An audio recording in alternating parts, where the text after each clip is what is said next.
Cease fire एक ऐसा शब्द है जो जंग के बीच शांति की उम्मीद जगाता है, लेकिन मिडिल ईस्ट में इस शब्द के मायने कुछ और ही नजर आ रहे हैं। इजराइल और हिजबुल्लाह के बीच अस्थायी युद्ध विराम तो लागू हो गया है, लेकिन हकीकत ये है कि इजराइल ने लेबनान की जमीन पर एक ऐसी लकीर खींच दी है जिसे मिटाना अब लेबनान के लिए नामुमकिन सा लग रहा है।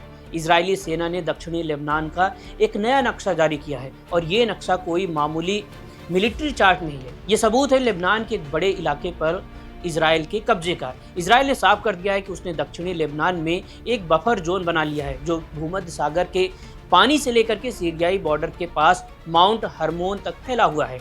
सवाल यह है कि क्या ये सिर्फ सुरक्षा की एक पट्टी है या इजराइल लेबनान के भीतर अपना एक नया राज्य बसाने की तैयारी में है।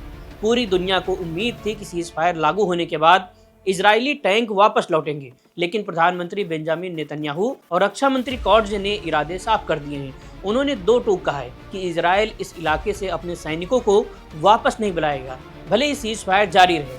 रक्षा मंत्री कॉट्ज की चेतावनी तो और भी ज्यादा खौफनाक है। उन्होंने साफ कहा है कि इस बफर जोन में आने वाली हर उस बिल्डिंग और घर को गिरा दिया जाएगा जो इजराइल के लिए खतरा बन सकता है। उन्होंने इसकी तुलना सीधे गाजा पट्टी से की है, यानी जो तबाही हमने गाजा में देखी वही मंजर अब दक्षिणी लेबनान के गांव में दिखने वाला है।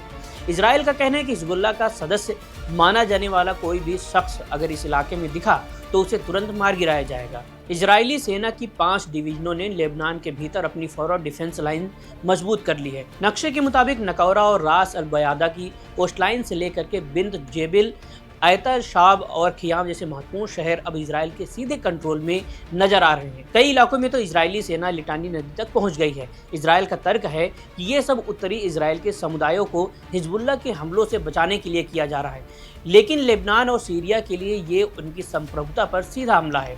सीज फायर की घोषणा के बावजूद ग्राउंड पर हालात बिल्कुल अलग है। इजरायली सेना ने रविवार को दक्षिणी लेबनान में अपनी सैन्य कार्रवाई जारी रखी।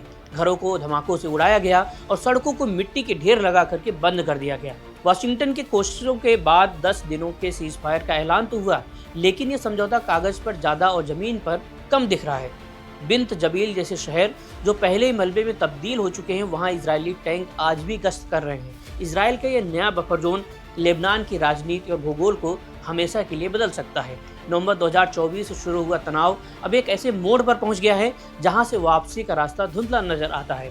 क्या लेबनान अपनी जमीन वापस ले पाएगा या फिर इजराइल का ये कब्जा आने वाले दशकों तक मिडिल ईस्ट की नई हकीकत बनकर रहेगा?